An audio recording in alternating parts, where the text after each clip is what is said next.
This girl wakes up at 5, dunks a cold bun in water, and walks 2 hours across the mountain to get to school. This boy spends over 10 hours a day just studying because his entire future depends on one number, his college entrance exam score. Meanwhile, this girl's biggest problem in her life is boringness.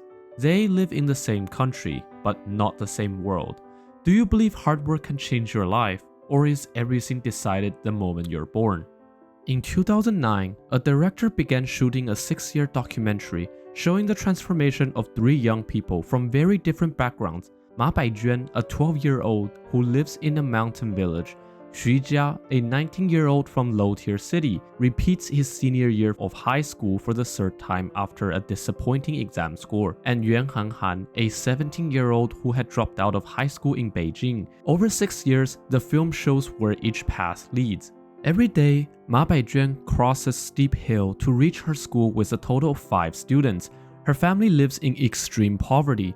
Their yearly spending was about 50 yuan or $7 US. Even though she's 12, she's still in 2nd grade. Her dream is simple: study hard, go to a university in Beijing, earn 1,000 yuan a month, and buy enough noodle for the family and dig a new well. She had this dream because their family never had enough food and water, and everyone around her tells her that studying hard can change her life. For Xu Jia, everything depends on his college entrance exam score. Unlike in the US, where admissions weigh in many factors, Chinese schools only look at the score. Without a wealthy family behind him, that number is everything. He would need to score a 600 out of 750 to be competitive. This year, he got a 497. With this score, he can either give up and go work in a factory or repeat his senior year to take the exam again. With his family's support, he gives another shot. However, he had been under the feeling of extreme guilt and pressure as his parents worked themselves out to fund his studies. Yuan Hanhan grows up in a comfortable Beijing family and drops out of school at 17 with the support from her parents. After that, she had been fighting her one biggest enemy, boringness. She has so much freedom and time that she doesn't know what to do with them. She would just paint, read books, and watch movies all day to kill time, as she complains about how annoying it is to stay at home. When asked by the director about the future, she says that she's not concerned, nor does she have any plans for it. Her mother had always wanted to open a cafe, so with that, she was sent out to rent a place to her liking and open one. Unlike Yuan Hanhan, Ma Baijuan's time off school aren't so carefree. She has to help her family with chores. She needs to pack dry branches, carry them with her donkeys, and travel over steep hills in order to have cooking fuel. She also needs to feed pigs and pull water from a well. They have no access to AC or other utilities. Life is hard when you live in the mountains. Meanwhile, Xu Jia is working very hard in school. There are piles of books on his desk, stacked high enough to almost cover his entire face. Over dinner, the camera zooms out, revealing their tiny house inside piles of brick, rock, and trash. His dad explains he will work through the national holidays and tells him to relax and not to stress himself, just focus on school. His parents are factory workers. They were looked down upon in big cities and couldn't find decent jobs due to their lack of education.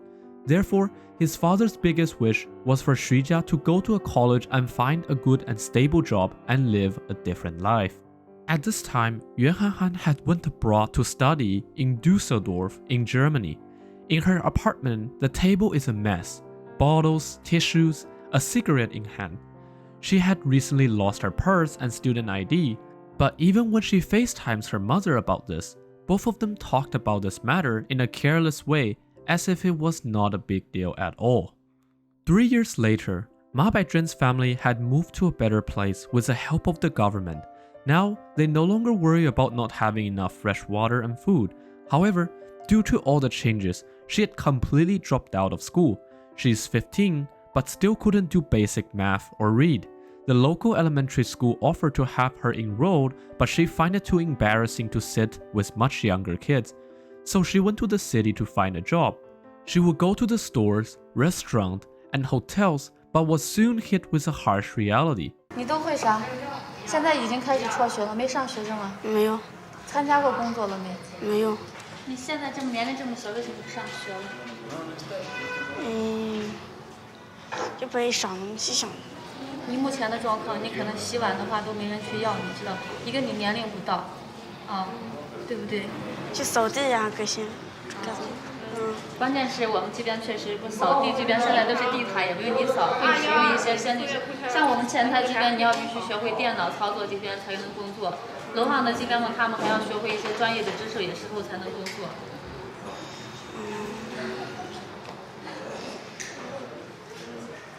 Unable to find a job, she returns home, sitting on the stone bridge, not sure what to do next.